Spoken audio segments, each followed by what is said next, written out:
Well, good afternoon, everybody, and thank you for joining us for this Raising Peace session on law, justice and diplomacy. Thank you for joining us, and I'd like to also just welcome Dr. Alison Brionowski and Rhiannon and Professor Jocelyn Chey as our speakers this afternoon.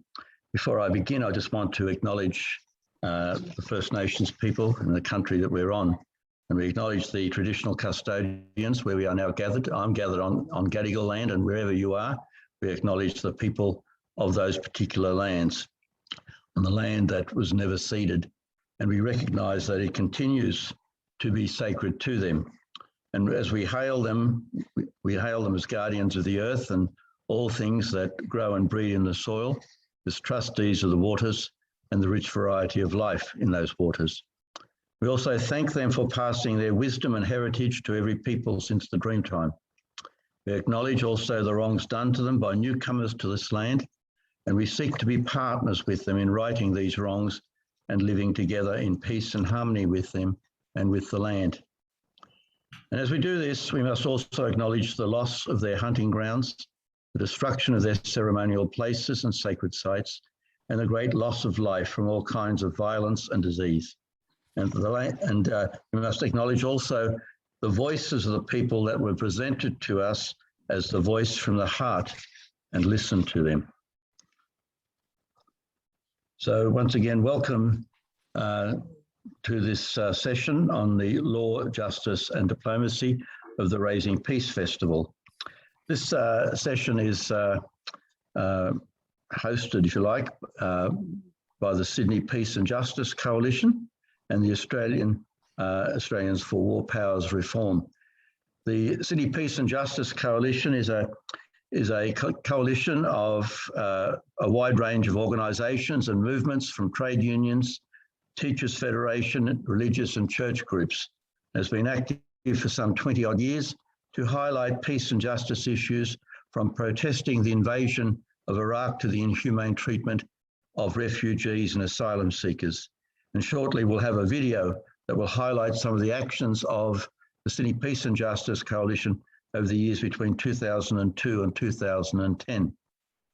Australians for War Powers Reform has now for 10 years, nearly 10 years, since 2012, been calling for reform of war powers in Australia, where one politician can, alone or with a tiny number of cabinet members, and with great ease, commit Australian troops to war overseas. And it's a dangerous practice with huge implications for us as a nation, for the troops and their families, and the civilians overseas who are impacted by our foreign involvement. I'd just like to, just before we have the short video, just to remind you that to remain muted, and that the participants, you may, as participants, use the chat and Q&A functions during the presentations, and there will be more interaction towards the end of the session. So, so thank you, and we'll now have the short video about the Sydney experience of the Iraq invasion of 2002 and 2003.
and the struggle for peace continues.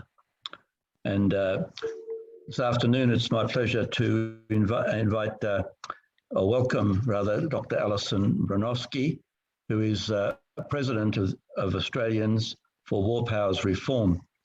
She joined the Australian Foreign Service in 1963, has lived in Japan for a total of 6 years, and shorter periods in Burma, Iran, the Philippines, Jordan, South Korea, United States, and Mexico, working alternatively as an author and also as an Australian diplomat. And since leaving the Department of Foreign Affairs and Trade, she has received a PhD in Asian Studies from the Australian National University and continues to lecture and write and broadcast in Australia and abroad on Asian affairs and cultural and political issues. Alison will speak for about 15 minutes on the subject, what is the law about Australia and war, the Constitution, the UN Charter, the ANZUS Treaty, and why it has to change and how it could be changed. Thank you, Alison. Thank you, Claude. And congratulations to everybody for pulling this together so well under such difficult circumstances. What I'd like to do mainly today is focus on the latest developments, not things that you're already familiar with.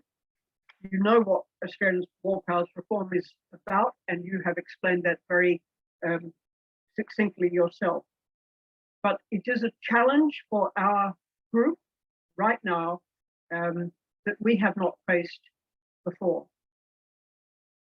War is the failure of diplomacy. When Australia's diplomats failed in Afghanistan, for that matter, Iraq and Syria, so did DFAT, and so did successive foreign ministers and prime ministers. What we failed to do, what they failed to do, was to avoid a war and ensure a peaceful resolution of the disputes that they had. Australia has fought wars in those three countries in this century, all of them disastrous and all of them based on lies. We have yet to have an inquiry into any of them. At last, a Senate inquiry has been set up into the war in Afghanistan. But my group originated in demanding an inquiry like the Chilcot inquiry into the war in Iraq. That has never been held. Nor has any inquiry been held into what we did in Syria for 2 or 3 years. While these stories are buried, the Australian public doesn't know. They don't know what was done in our name, and they don't know how to prevent it happening again if there are aspects of that which they think are wrong. And certainly, as far as war crimes are concerned, which we are now discovering took place in Afghanistan, all of us must wish never to repeat that experience. So, no sooner have we got ourselves out of Afghanistan, still with no inquiry, but our leaders appear to be warming up for another war. It is unbelievable.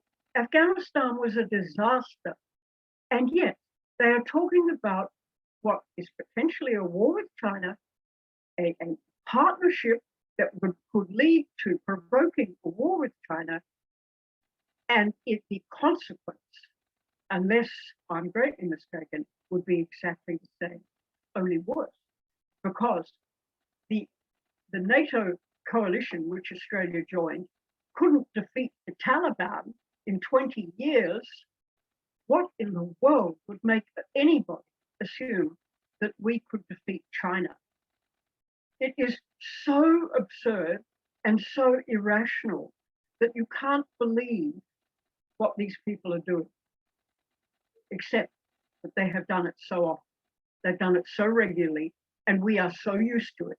And we've been dragged along with it every time. Enough, no more. This is the time to draw the line for all of us and say, this is insanity, repeating the same behavior, hoping for a different result.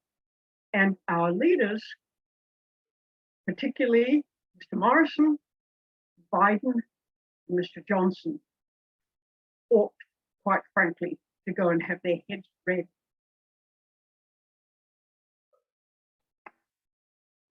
The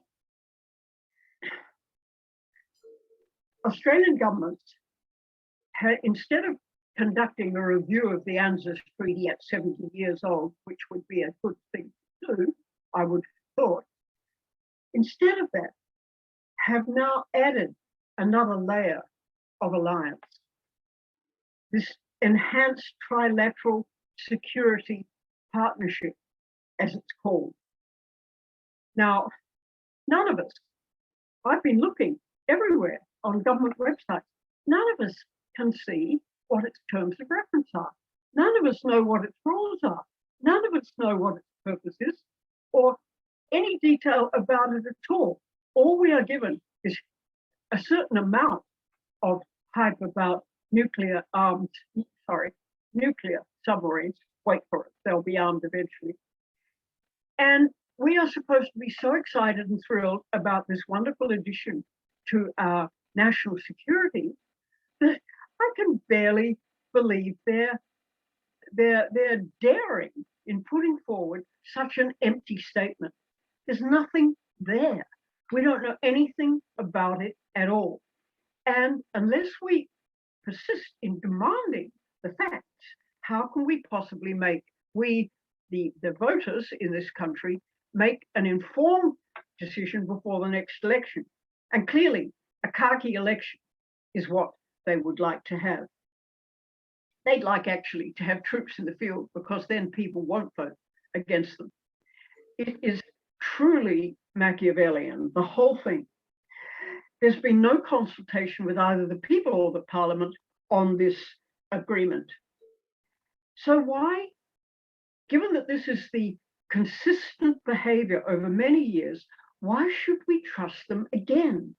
I cannot see any reason why people would do that. Worse than that, this agreement now appears to create for us new enemies, enemies we didn't have before. I mean, neither Iraq nor Iran, if it comes to that, nor Syria, nor Afghanistan was any enemy of Australia before we invaded and attacked them. Now we're creating enemies out of friends. Friends in NATO, friends in ASEAN are now saying, here goes Australia with the old Anglo club again. And worse than that still, there's nothing in it for us.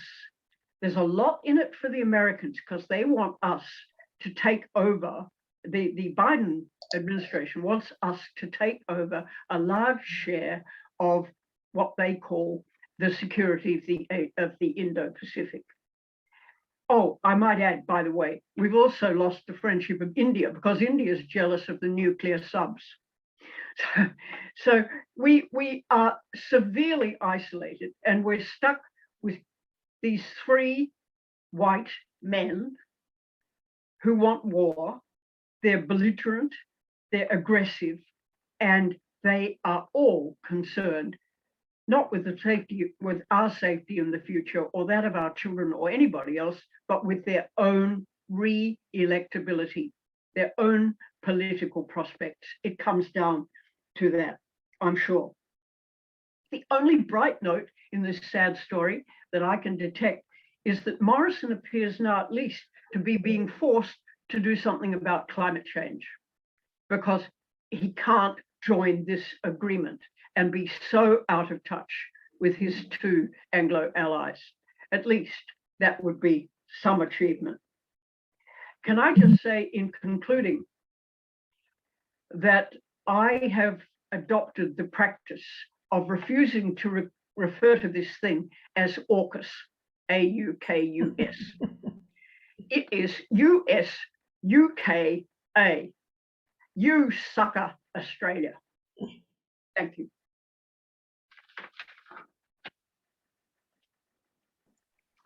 Alison, thank you very much for that very enlightened and passionate presentation. Really basically understanding where does our security lay? Where do we put our security? And you started off by talking about the failure of diplomacy, and I think if we're going to have peace, we have to engage in that. So thank you very much. The next speaker is Lee Rhiannon, and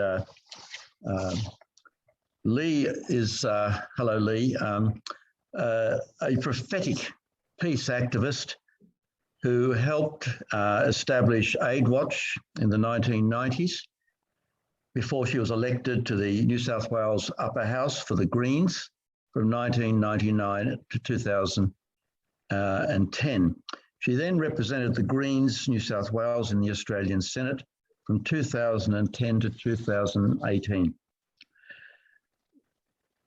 What I've got to say about Lee here is that it's not going to cover everything she does, but she works closely with Palestinians and Kashmiris, Kurds, Filipinos, and other communities that are struggling for self-determination, peace and justice in their home countries.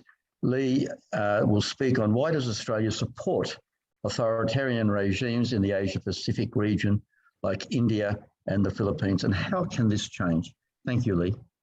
Thank you very much, Claude. I do acknowledge the traditional owners of the land we're all gathered on. I pay tribute to all First Nations people and acknowledge their history, their culture, and their ongoing struggles for justice, of which tragically there are so many. And look, a big thank you to the organisers of Raising Peace. Particularly appreciate being able to speak today.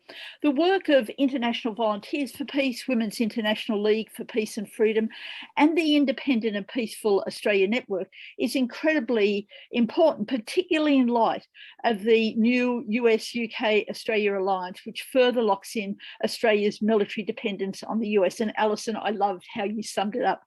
First off, I would like to pay tribute to our forebears who built the global peace movement during the Cold War years.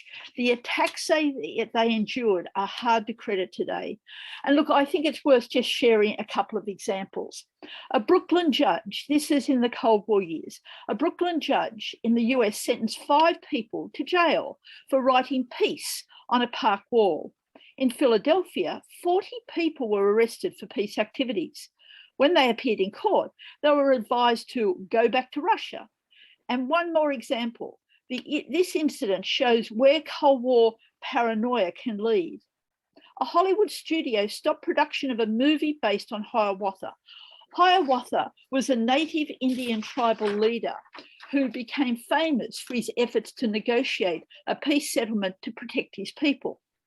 The New York Times wrote that the picture might be, and this is a quote from the New York Times, that the picture might be regarded as a message for peace and therefore helpful to present communist designs. Similar crazy accusations occurred in other countries. There was the allegation, and I remember hearing about this when I was very young, that names and addresses collected on Ban the Bomb and other peace petitions were given to the Soviets so they would know where to drop their bombs. Now, while that sounds laughable today, then the fear was intense. It was tough speaking up for world peace, but the activists of those times persisted and built a mighty peace movement that I think inspires us to this day. But now we're in a new Cold War, and I think we can draw inspiration from these many generations of peace workers who have come before us. So as Claude said, my talk's on Australia's support for authoritarian governments in the Asia-Pacific region with a focus on India and the Philippines. If you want links to any of the issues I cover in the talk, please contact me at lee.rhiannon@gmail.com. Now, India and the Philippines are run by two men who personally are closely linked to violent criminal acts. The mainstream media barely reports on the crimes of the Modi and Duterte government, let alone those committed by the leaders themselves.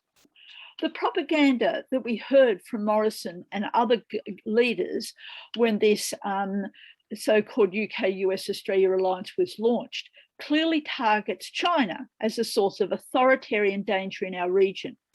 Now, this new alliance diverts attention away from the actions of other authoritarian regimes in our region.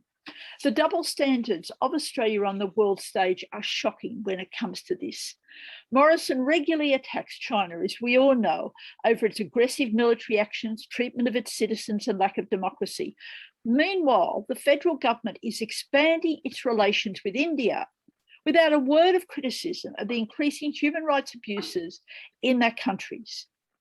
The BJP, the Bharatiya Janata Party, headed by Prime Minister Narendra Modi, is committed to Hindutva, a political ideology that promotes Hindu nationalism. The result is mounting attacks on India's minorities, particularly Muslims. A series of new laws facilitate and legitimise the abuse and discrimination. Genocide Watch, a highly respected global NGO, has identified that genocide is occurring in India. Jammu and Kashmir is the only Muslim majority state in India. The people of this region have faced 7 decades of extreme human rights abuses and acts of genocide. Under Modi, life has become even harder. In 2019, the central Indian government imposed direct rule from Delhi, cut off the internet and phone services, and imposed an extreme lockdown. Now, this was before COVID. There was no justification for this settler colonial takeover, except if you're following the Hindutva ideology. The Indian troop presence in Indian-occupied Kashmir was increased to more than 800,000. Human rights abuses skyrocketed. India's attitude to its people is not that different from China's. However, the actions of the Morrison government show a dangerous favouritism. Also, this region is home to 3 nuclear powers, India, Pakistan and China, and the hundreds of thousands of troops stationed along the line of control do regularly clash. The military threat to the region is real, but when questioned about this issue, Prime Minister Morrison and Foreign Minister Maurice Payne dismiss the Kashmir crisis as a bilateral matter to be settled between India and Pakistan. That's said as a way to shut down discussion about this critical issue. Critical for the people of Kashmir and obviously also all of India, but also critical for all of us who want world peace. Meanwhile, in the rest of India, the attacks on its 200 million Muslim population are escalating. The BBC reports that a 2019 fact-checker website that counted hate crimes in India reported that more than 90% of victims in the past 10 years were Muslims. A 2019 report by Indian NGO Common Cause found that half of police surveys showed anti-Muslim bias, making them less likely to intervene to stop crimes against Muslims. That played out with ugly results when a pogrom was unleashed against Muslims in northeast Delhi last year. The Delhi police, who report directly to the Federal Home Minister Amit Shah, either stood by or assisted the mobs move into the slums where they staged their attacks. Videos of police breaking CCTV cameras and taunting Muslims while filming with their smartphones appeared on social media. These attacks reminded many of similar attacks in 2002 when Modi was Chief Minister of the Indian state of Gujarat. The future Prime Minister and his administrator did nothing to stop the attacks that killed over 1,000 people, the majority of them Muslims. Because of these crimes, for a number of years, Mr. Modi was actually banned from travelling to the US. The BJP is also using an array of legal measures to discriminate against Muslims. In the northeastern Indian state of Assam, a national citizens registry was trialled. 2 million people, mostly Muslims, were stripped of their citizenship, as they could not produce sufficient documents to prove their nationality. Now the National Citizens Registry is being implemented across the whole country, And the Indian Parliament has passed the Citizenship Amendment Act that fast-tracks Indian citizenship for non-Muslims only who come from Pakistan, Bangladesh and Afghanistan. This effectively creates legal discrimination against Muslims. Last year, in 2019, there was huge demonstrations across India, in Australia and around the world against these discriminatory laws. Then there is the BJP's links to its parents' organisation, and I apologise for my pronunciation, Rashtriya Swayamsevak Sangh, a paramilitary organisation modelled on the Nazis that has trained thousands at its military exercises. Last year, Australian High Commissioner to India, Barry O'Farrell, caused embarrassment for his government when he visited RSS headquarters and was photographed in front of a picture of an early RSS leader who was written about his admiration of Hitler.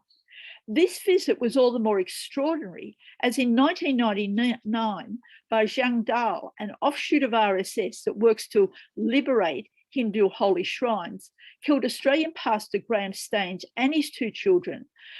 They were actually burnt to death. It was horrendous. Staines had run a home for lepers in India for over 30 years. The increase in lynching of Muslims, Dalits and other minorities, the takeover of Kashmir and the numerous other human rights abuses are of concern, not only because of the suffering so many people are enduring, but also because of the instability it brings to our region. The good news is that in India and among the Indian diaspora, there is a growing movement to combat this hate speech, reduce military tensions, and to advocate for civil and human rights for all. The Humanism Project and Hindus for Human Rights are 2 of the groups building resistance to caste, Hindu nationalism, and racism in all its forms. I believe that this section of the Indian diaspora has a great deal in common with our work to build a 21st century global peace movement. I'll now move on to the Philippines, where President Duterte oversees a high level of state terror. One of the most recent inquiries, the Independent International Commission of Investigation into Human Rights Violation in the Philippines, known as Investigate PH for short, has just concluded its work. It was pleasing to see the prominent role played by Australian activists. Peter Murphy, who's joined us and had a lot to do with organising this session, was the chair of Investigate PH. We had 3 commissioners from Australia, Senator Janet Rice and former Senator Claire Moore and myself. It was a phenomenal undertaking with the commissioners, witnesses and a tech team from around the globe. The recent release of our final report of Investigate PH coincided with the deliberations of the International Criminal Court and the UN Human Rights Council. All the reports of Investigate PH are available online, and if you're interested, I'd really recommend them.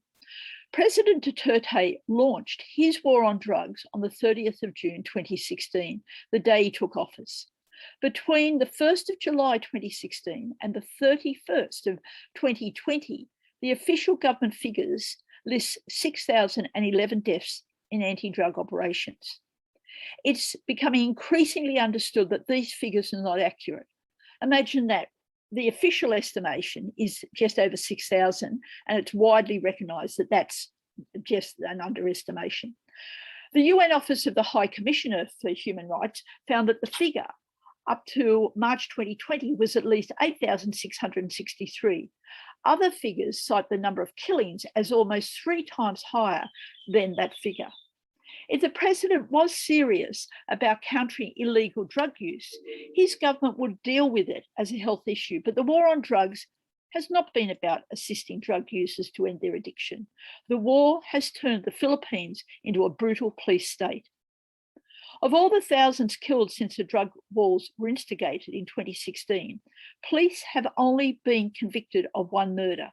This is the case of Kian de los Santos, abducted by police in August 2016. The killer is known because the local government officers forgot to turn off the CCTV. The Filipino judicial and legislative systems are increasingly complicit in these crimes and in repressing government critics. Duterte has a range of repressive state machinery to assist his forces perpetrate his oppression and abuse. The Anti-Terrorism Act, the National Task Force to End Local Communist Armed Conflict, and the Joint Industrial Peace Concerns Office. All are designed to undermine any opposition and make it easier for police and security forces to orchestrate attacks on workers, peasants, church people, and Indigenous people. Activists in these groupings, along with the urban poor, unionists, human rights defenders, and peace activists, are regularly targeted. The level of violence is unbelievable. The evidence Investigate PH was presented with, I've got to say, was at times tough to listen to. But obviously nothing like the suffering so many Filipinos endure under the state terror that has become the hallmark of the Duterte regime. At a time when Prime Minister Morrison is singing the praises, according to him, of being an ally of the US, he should look closely at what has happened to the Philippines. This nation has not gained a benefit from being an ally of the US. The Philippines suffers because it is subservient to US interests in terms of economic, military, and geopolitical activities.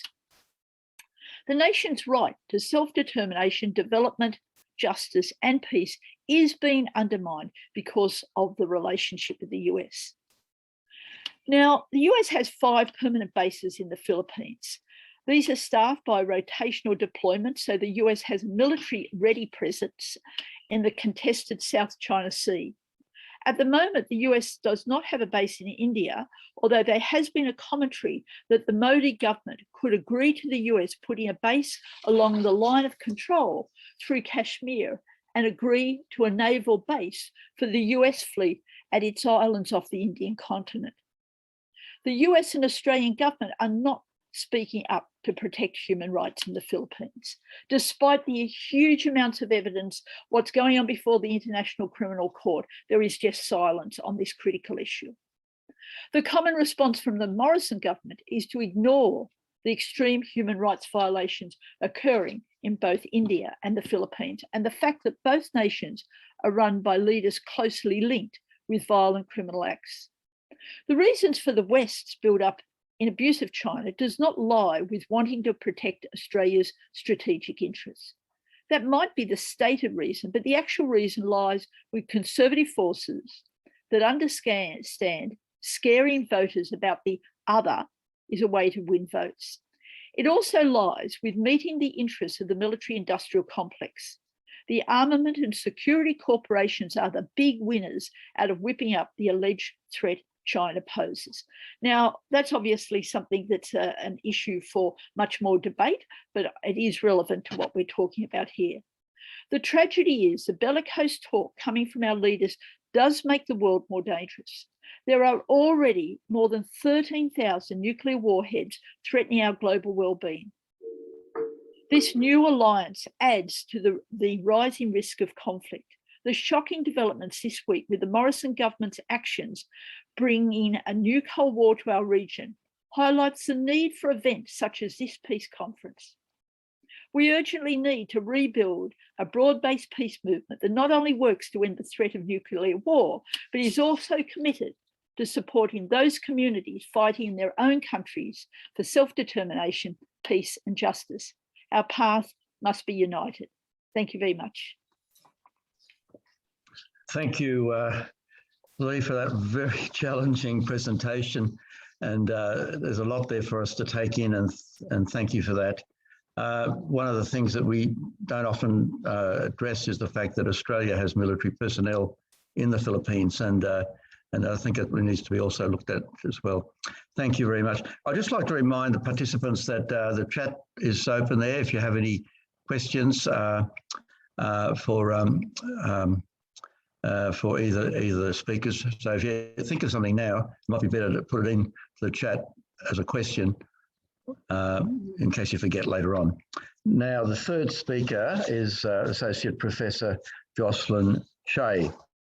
He's a specialist in Chinese studies and has served in the diplomatic service and academic life in Australia. For over 20 years, She worked on Australia-China relations in the Departments of Trade and Foreign Affairs and was posted 3 times to China and Hong Kong, concluding with an appointment as Consul General in Hong Kong from 1992 to 95. She is visiting professor at the University of Sydney and a consultant to the Australia-China relations. For her contributions to the development of relations between Australia and China, she was awarded an Australia-China Council Medal in November 2008. She was made a member of the Order of Australia in January 2009 and a Fellow of the Institute of International Affairs in November 2009. The topic is how to stop war with China. Thank you. Talk of war with China. There's a fable by Aesop where the shepherd boy keeps tricking the local villagers, telling them that there's a wolf attacking the sheep. Time after time, he's proved to be telling lies, so that in the end, when the real wolf appears, they refuse to believe him. Now, there are 3 parties in this tale. There's the wolf, and I'm going to come back to the wolf later. Then there's the boy. You know, the common expression to cry wolf refers to the boy. And then there are the villagers, and they're important. The man who first translated Aesop into English was Samuel Croxall in the mid-18th century, and he said this about the villagers. When we're alarmed with imaginary dangers in respect to the public, till the cry grows quite stale and threadbare, how can it be expected that we should know when to guard ourselves against real ones? As Claude mentioned, I've been asked to talk about how to stop talk of war with China. So let's first consider whether we, the villagers, are, as Croxall said, alarmed with imaginary dangers. If so, they would be spread by our civil and military leaders and the loyal press. So let's see if there is any real and present threat that might justify us talking about war. Well, there is a lot of crying wolf going on. Last year, Major General Adam Finlay briefed the Special Services Forces that war with China was highly likely. In April this year, the former Minister for Defense, Christopher Pyne, said the chances of an Indo-Pacific war were rising. Our present Minister for Defense, Peter Dutton, said in April that the risk of conflict over Taiwan couldn't be discounted. The Secretary of the Department of Home Affairs, Mike Pezzullo, gave the same warning to his staff in his Anzac Day message.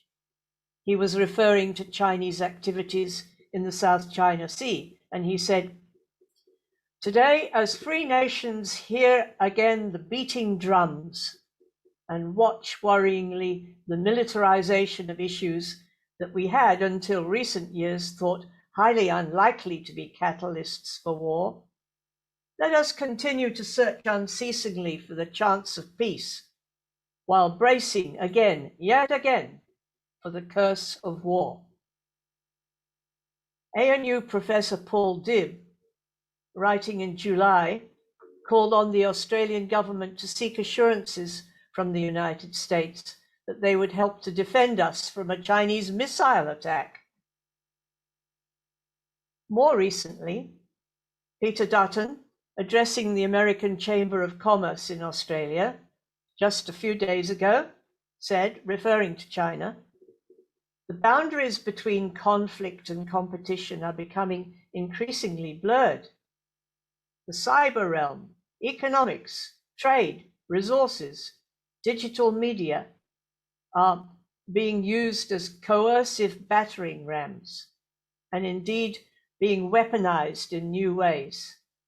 So consequently, the arenas of tension have expanded, making the prospect of military conflict sadly less remote than in the past."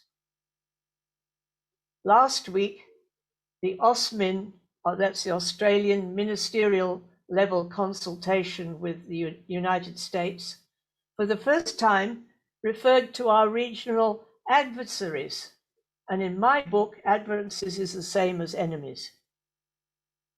This week, the first in-person meeting of the leaders of the Quad, that's Australia, Japan, India, and the United States, are meeting to discuss how to counteract Chinese coercion. Well, everyone knows we have a problematic relationship with China, and it's getting worse. There are trade disputes. We've called out China on substantive human rights issues. We have new security laws designed to suppress Chinese influence in Australia. And that's claimed to threaten our democratic system. But none of these issues, whether taken individually or collectively, in my view, constitutes grounds for war. We have similar problems with other countries. This week, we've gravely offended France. In every case, we have been able to resolve those disputes through diplomatic channels and dialogue. With China, the trade disputes should be resolvable through established rules at the World Trade Organization, except that that body was destroyed by the US Trump administration, and that's rendered an appeal to international law just about impossible. Unfortunately, the overriding issue is that the determinant of policy in Canberra is our concern that China has now emerged as a major power in the region, and it's seen by the United States, our ANZUS partner, as challenging it for supremacy. Now, that Osmin statement that I mentioned just now talks about Taiwan. The United States has established commitments to Taiwan to provide weapons for its use in self-defense and to support its capacity to resist external threats. There is a Taiwan Relations Act, which doesn't, however, guarantee that America will intervene militarily.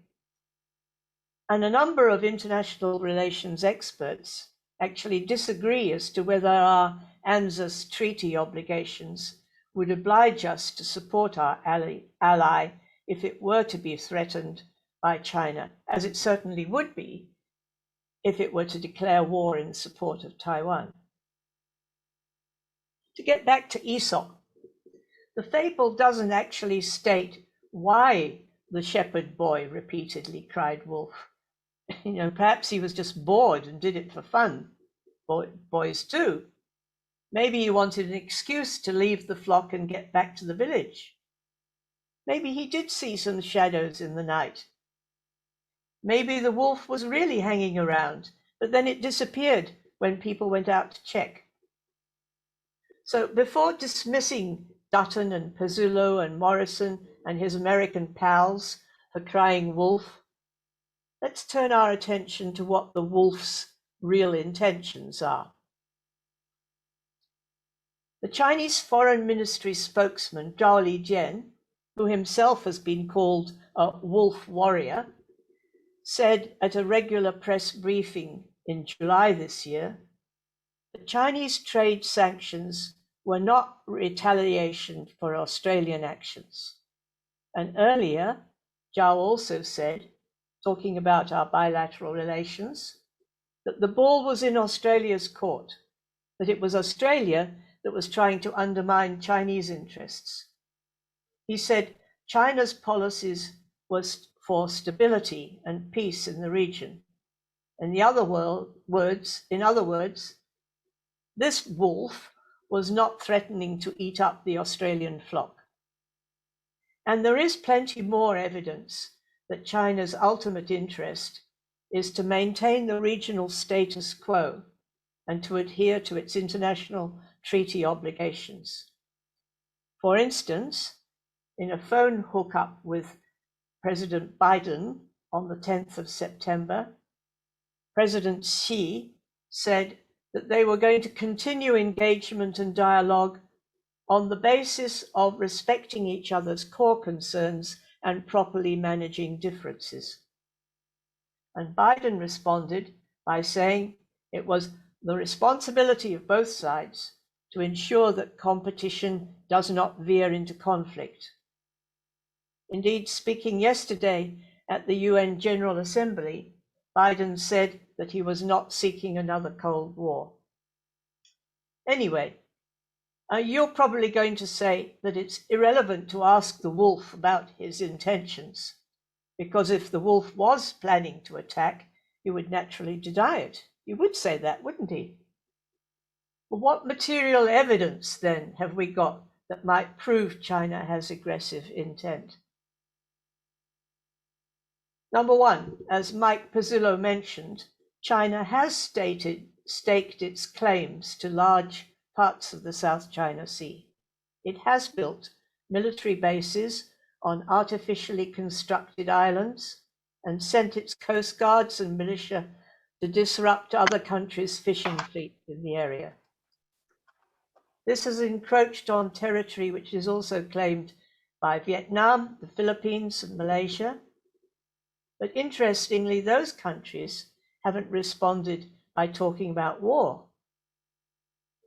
Rather, it is those countries who have expressed concern over the newly announced AUKUS arrangement that will give Australia nuclear-powered submarines, because they fear that would spark a regional arms race.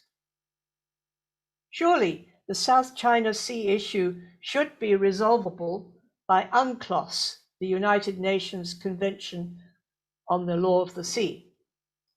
And the Auspin Statement refers to this.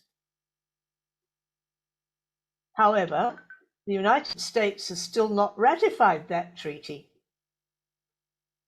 In any case, when UNCLOS ruled in 2016 on China's claim, that ruling was not accepted by China or by Taiwan, because Taiwan also adheres to what they call the 9-dash line marking the boundaries. So the question remains, therefore, this is hardly legal proof of wolfish behavior. I doubt also whether China's increased military expenditure, whether on the land or on the sea, can prove its aggression. According to the Stockholm International Peace Research Institute, in 2019, the last year they published the figures, this amounted to 1.9% of China's GDP, the same level as Australia. That compares with 2.4% for India, Lee's been talking about India, or 3.4% in the United States. Although China's defense spending this year is forecast to increase quite considerably, but that's also in line with their quite considerable economic growth. So even though there is a military buildup, I don't think we should exaggerate the threat. Moving on to Taiwan.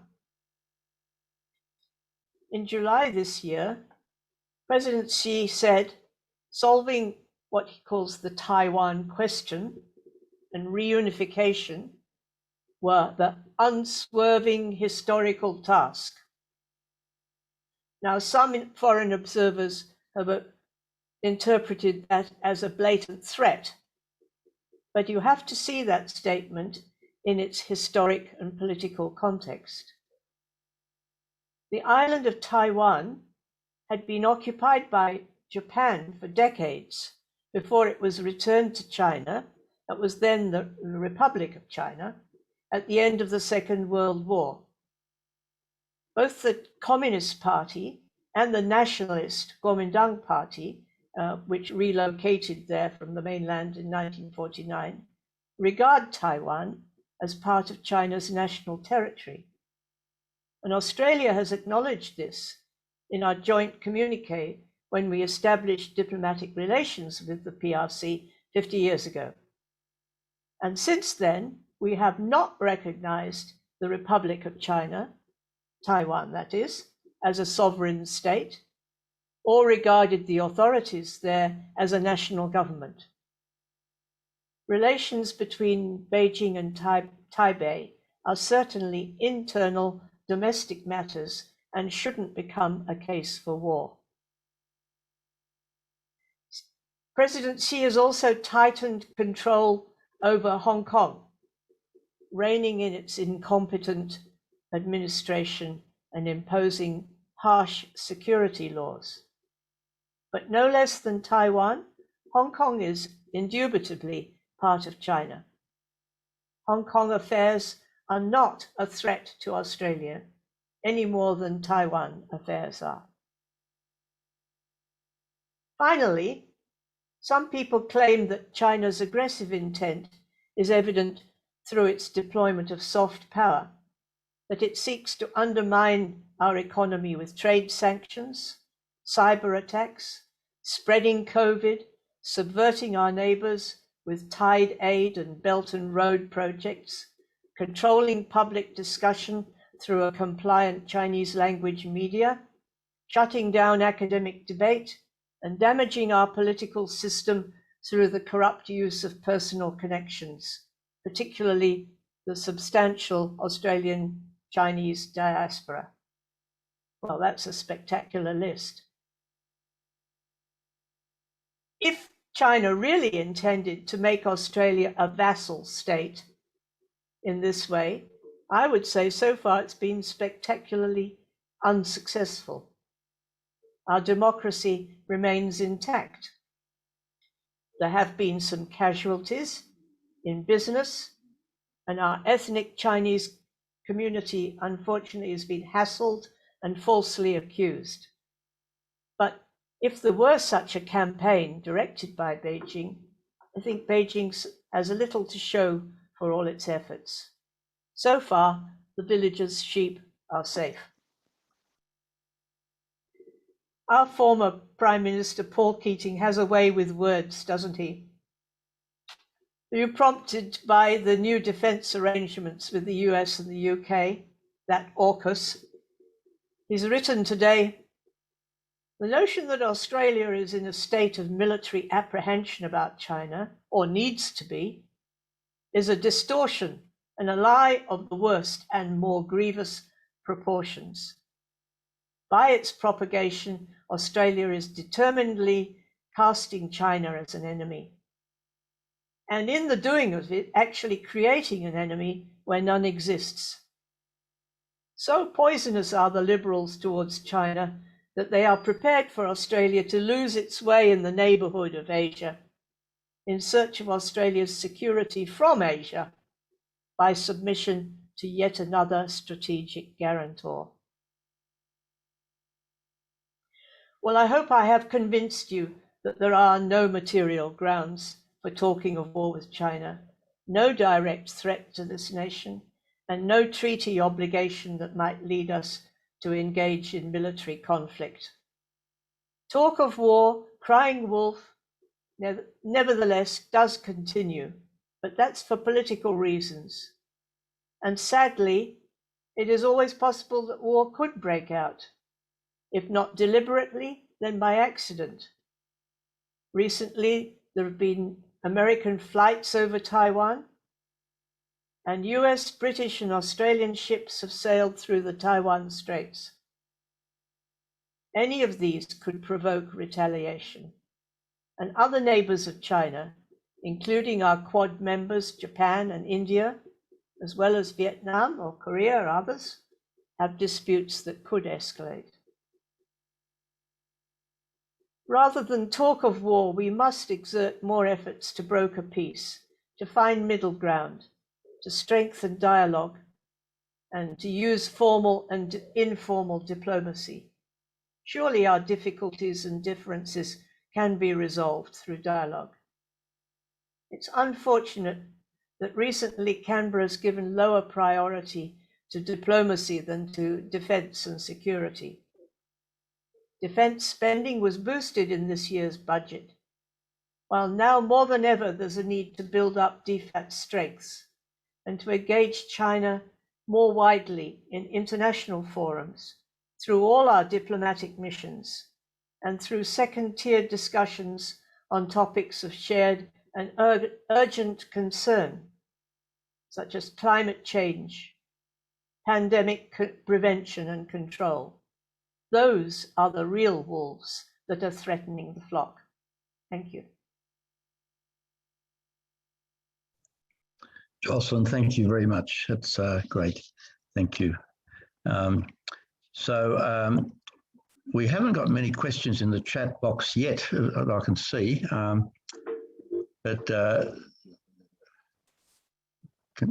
maybe I need a bit of advice here. I can't see.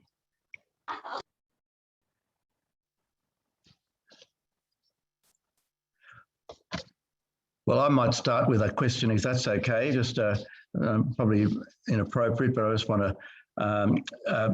I was very much taken with the challenge that Alison brought out, and I think it's underlined by the other speakers as well, about that war being a failure of diplomacy.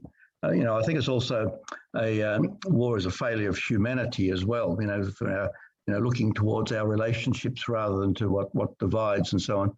I'm just reading a book by Hugh Mackay called The Revolution of Kindness, or The Kindness Revolution, and it's just it just sort of I'm thinking about how we are dealing with people next door, but also the people across the seas like China and so on. We just cannot make that choice just to be kind and be peaceful and negotiate and understand, because there's a lot about China that we don't know about in terms of its history and its culture and so on, and how it's been humiliated in the past, and it's not going to let it happen again. Yeah? So, would you like to comment on that, Alison? Oh, sorry.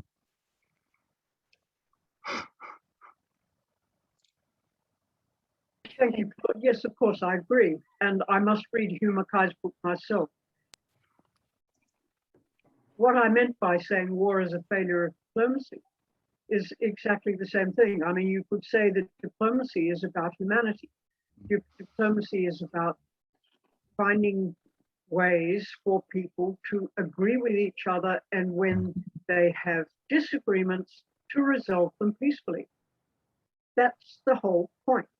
And one of my great grievances with the way Australian diplomacy has been run in recent years, and Paul Keating would agree, is that we have overlooked time and again the views of our Southeast Asian neighbors. When it came to invading Afghanistan, Iraq, and Syria, we didn't go and say to them, hey, we're so worried about terrorism that we have to go to war with these countries. Why aren't you so afraid? To which they would have said, well, look at the treaties to which we are party. Look at the UN Charter. We do not threaten or use force illegally against other states. Very simple stuff. And it's a lesson of diplomacy that Australia seems to have forgotten.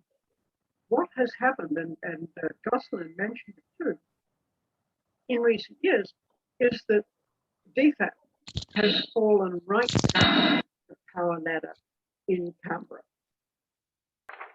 There aren't a young person wanting to make their way in the world these days, unlike in the past, would not necessarily seek to do so through DFAT, because DFAT has lost money, it's lost clout, it's lost overseas posts, and the people who make policy for Australia are all in the Prime Minister's Department, in the Defence Department, and dare I say, in ASPI.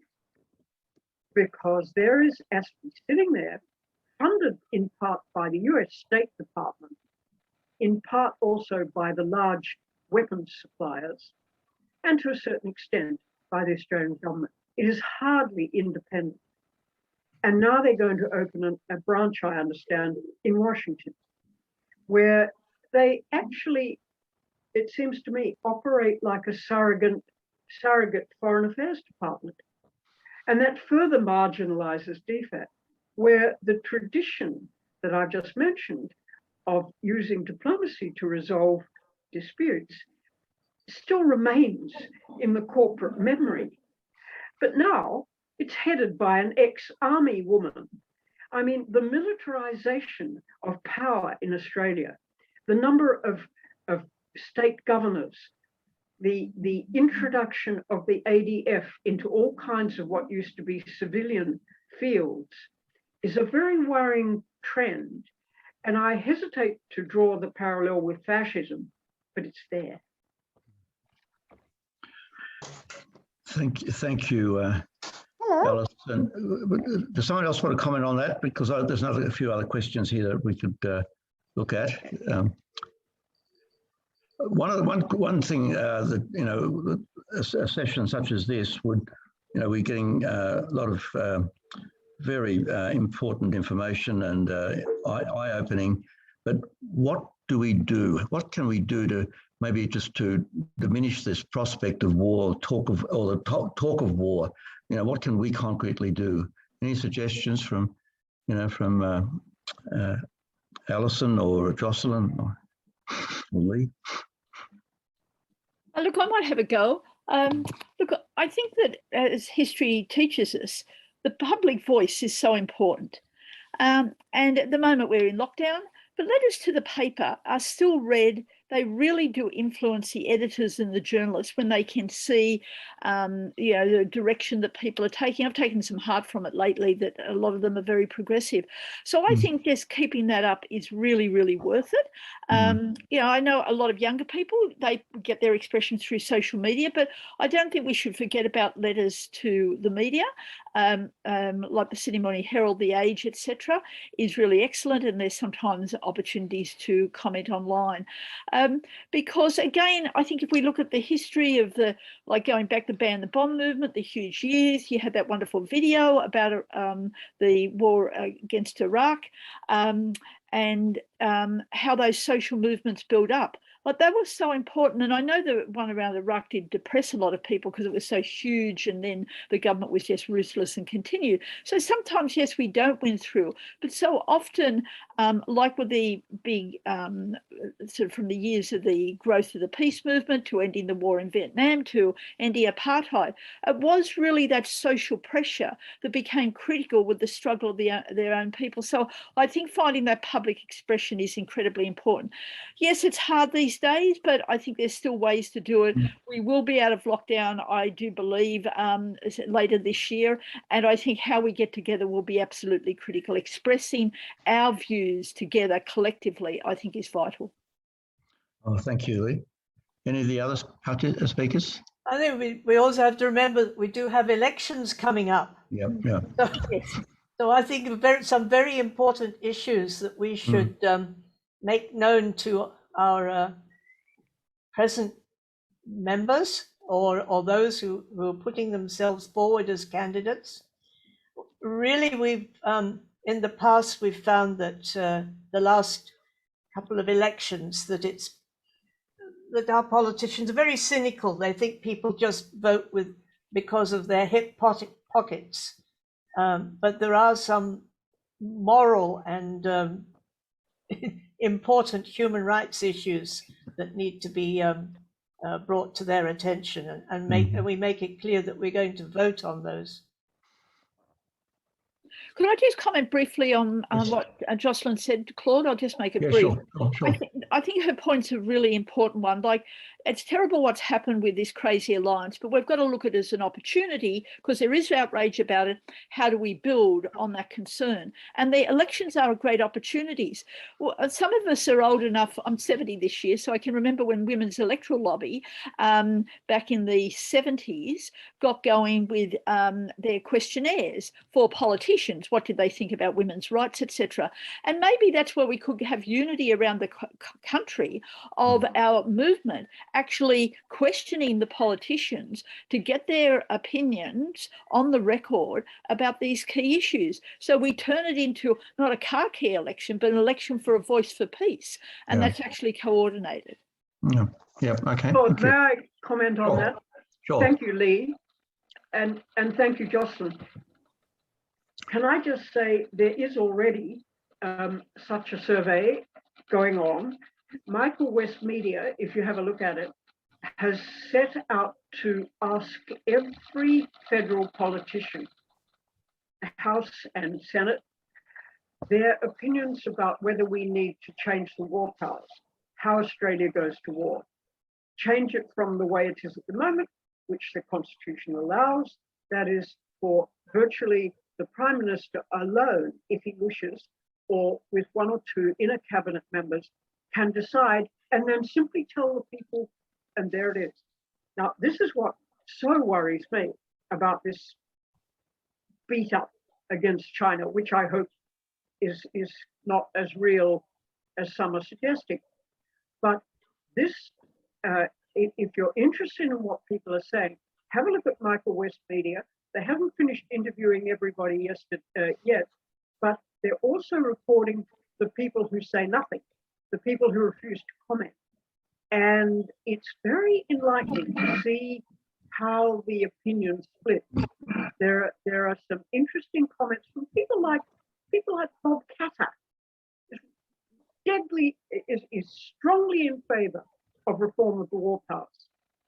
And yet the shadow defense minister, the Labor Brendan O'Neill, won't touch it with a barge pole. Why? Because the government that hopes, the party that hopes to inherit government wants those powers. They want to keep them for themselves. They want to use them as they wish. And nobody ever wants to go the way of Whitman again. And they are, quite frankly, all of them, terrified of the United States and its capacity to destabilize any government it wishes. And as Henry Kissinger once said, it may not be nice to have US as an enemy. It's worse to have it as a friend. Can I come back again on 2 bites at the cherry, please? Yes, sure, Gabby. Because there's one other, I think, a very important point, which I couldn't quite get into my little talk.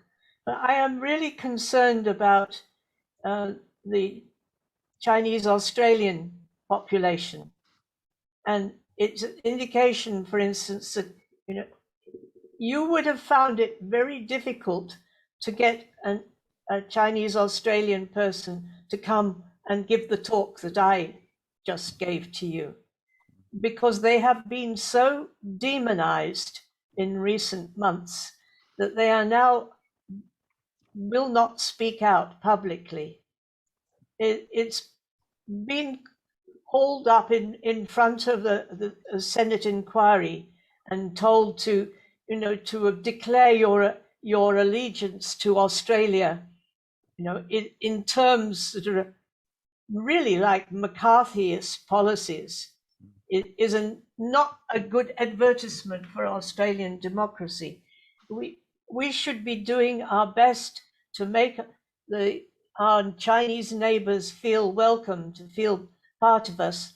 They came here because they wanted to join our Australia and be part of our democratic system. Yeah. You don't have to tell people that they have to choose between the country that they were born in and the country that they're living in. Unless, of course, there's it was a football match going on, but in most cases you can maintain warm affections for the place where you grew up and your new country of adoption. And that's what we should be, that's a line that we should be making quite clear, that it's part of our culture. There's not enough talk these days about our responsibilities as a multicultural nation. It's interesting that the 3 wars that were mentioned, one Syria, Iraq, and Afghanistan, are all being sort of wars against people of some colour or different ethnic. And there's a question there about, we've sort of touched on it, about is there a racist element in this in our responses? Claude, may I just respond to Bronwyn's question? Yeah, sure. Sorry, not Bronwyn, Catherine. Catherine. Yes, Catherine. And I'd have been happy for Jocelyn to do that if she wished. And she knows a great deal more about China's history than I do, but it is true that the Chinese have much to be proud of in what they have achieved since 1949. It is absolutely remarkable. And their desire to put behind them the century when Western powers, European powers, carved up their territory into bits and pieces of their own interest, and suppressed Chinese, not only that, but doped them with opium and so on, is absolutely understandable. And I can also sympathize with the Chinese when they try one thing after another. They do a fantastic Olympic Games, you know, or they build amazing railways, or they build fantastic advanced scientific organizations overnight. And do they get any praise from the West? Does anyone say, this is fantastic? All I hear is, oh, they lifted so many millions out of poverty. But, you know, it's so condescending. It's so colonial. Now, here's the point about Australia for Catherine. We ought occasionally to simply say to the Chinese, yeah, we know how it feels like, and we're still stuck in it. We have been a colony since the late 19th century, and we still behave like one. And we still do what our colonial masters in their metropolitan powers tell us to do, including sending troops to their arms, to their wars, whenever they demand. I mean, if we sat down with the Chinese and said, tell us the secret of how you managed to do this amazing developmental task, not only that, but spread it now right across Central Europe to other countries, I think the Chinese would be gratified, and we might learn something. Thank you. Anyone else like to comment on that? Look, we had that question earlier about what can we do concretely, something we can do after this. Could I just ask maybe Bernadette McPhee just to unmute herself for a moment and just tell us about the IPAN petition and what the continuing submissions are doing. Thanks, Claude, and everyone. And actually, I see that Annette Brownlee is in the room as well, so she may be better speaking to it. As many of you may know, we have had a call for submissions into the US Australia Alliance. However, though the date for that calling for submissions ended on the 21st of September. However, in view of the fact that AUKUS has started up, we've had a meeting this morning, and we have extended the date for to receive submissions by the 5th of October, specifically in relation to AUKUS. And Annette, if you were there, if I may ask, and would you like to talk about what we decided this morning in regards to also calling for a coalition into whatever we decided this morning? Sorry, are you there, Annette? Yeah, if that's okay with the Go ahead. Thank you. Yeah, thanks. It's been really great listening to those 3 presentations. Really good, high quality, and such good information. And many of you might know that we did call an emergency meeting along with Anti-Basis Coalition last Saturday with, well and truly over 100 people wanting to be there. And from that, it's clear there is serious concerns spread fairly wide across the country, and we will be taking the initiative in calling for a nationwide coalition of people, individuals and organisations to come together on a fairly specific focus around AUKUS and the nuclear submarines. So we'll be getting in touch with people in the near future. But if you are, if you want to be part of that and you want to help to organise it, please get in touch with us at ipan.org. That's our website at ipan.australia@gmail.com. And yeah, that'd be great. Thanks, Benny, for that. Yeah. Thanks, Annette, and thanks, Bernadette. There are links there in the chat if you want to go to them as well, and email them to yourself. Just looking for.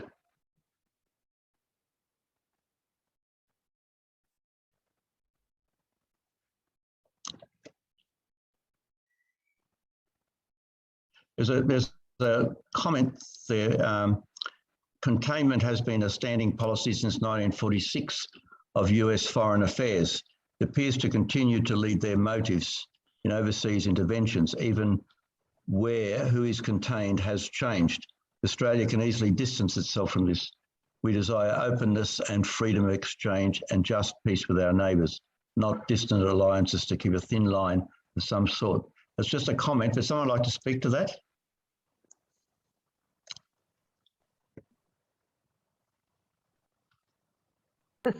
No.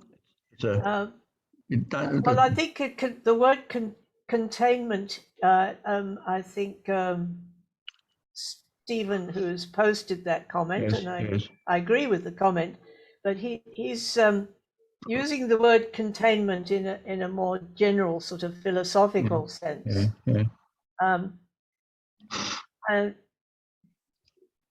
when it's applied to China, I think it has a more specific meaning. There's this Quad meeting, which is taking place this week, is really seen by China. They believe that its policy is one of containing China, that is of reining China in and keeping its economy from expanding and keeping it within its geographical boundaries, and in other words, restricting it. Whereas I think Stephen's comment is more in terms of isolationism, as that I think that was his comment. Whereas we want to be an open country, exchanging ideas and trading with other nations, rather than being limited in our external relations. So that's just a general comment on the word containment. Thank you. Yeah. There's a question there also. Go ahead. Sorry, Lee. Yeah. Thanks. Look, just to say briefly, I agree with Jocelyn's comments and Stephen's comments, but I think, look, every time we talk about this, I think really do have to factor in the military-industrial complex. Yep. And remember Eisenhower's amazing last speech when he actually warned against the corrupting influence of the military-industrial complex. And why he did that, because he was obviously seeing it up close. I'm amazed at it to this day, because this is about making profits. Like it's just tragic where it's ended up.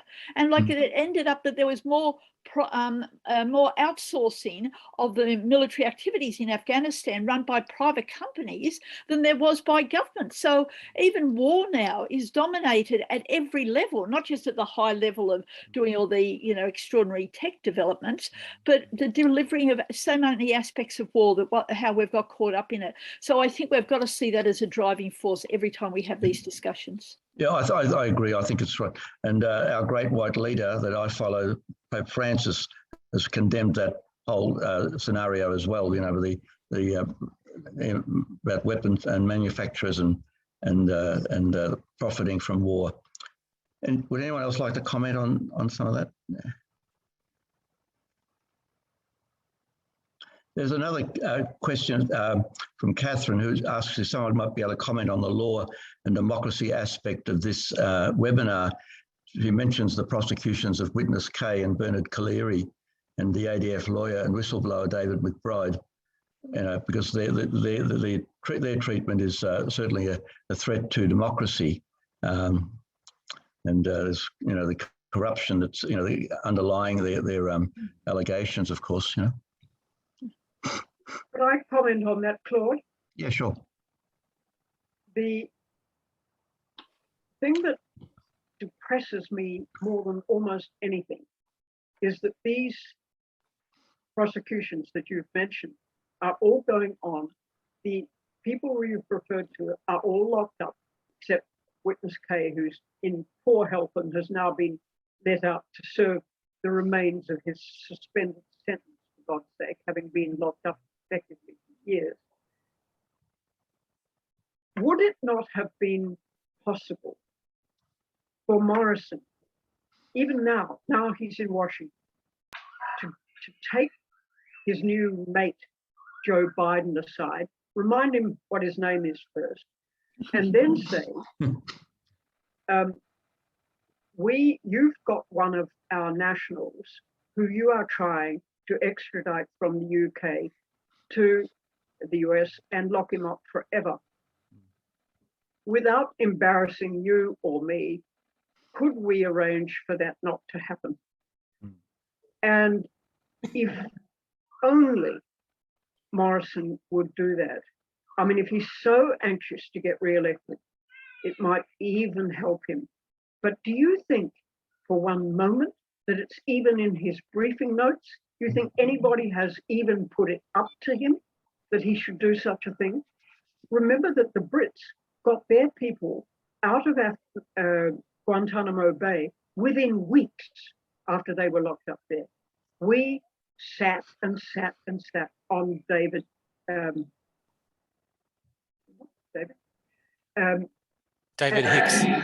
Sorry, thank you. David Hicks. On David Hicks. And we are so supine. Either the Brits or the Americans, we say, oh, it's the British justice system, therefore it's all right. Yeah. Or it's the American rule of law, therefore it's all right. It's not all right. And it's not all right when we practice exactly the same kind of thing here in Australia. And those recent prosecutions of Polari, witness Chey, and David McBride were all the handiwork of the late unlamented Christian Porter as Attorney General, because Brandis wouldn't do it. He sat on it. And if only somebody could point out that Porter did this. Porter is now out of the executive government. He's effectively in disgrace. Why aren't people saying, well, let them out then? You know, we can't even do it in Australia. We can't do it with our allies. We are a satrap state. Okay. Look, we're getting close to the end of our session. Does anyone else want to make a comment? Jocelyn or Lee? There was a question, I think it was from Nick, about racism. Yeah. We could finish I off. I did bring that up earlier. I didn't, yes, but anyway, keep going. Yeah. Look, I do think that there's racism in the attitude to China. And I think that some of like we saw it with, like when Howard used Tampa and different times when they know that there's elements of racism amongst some Australians and they push the buttons and it becomes quite very offensive. So I think that is certainly an element. But I think there is more to it than that. So I'm not negating that aspect of it. But what often comes to mind when we discuss this is comparing our attitude to China now to what it was like when Xi Jinping came here in 2014 and Abbott was the Prime Minister at the time. They were all over him like a rash, like quite seriously. The number of red flags in Canberra was phenomenal. Down the streets, in Parliament, leading into the House of Representatives where he made the speech was just ballistic. You know, you'd see more red flags, and no joke, than on May Day, and I'm not joking.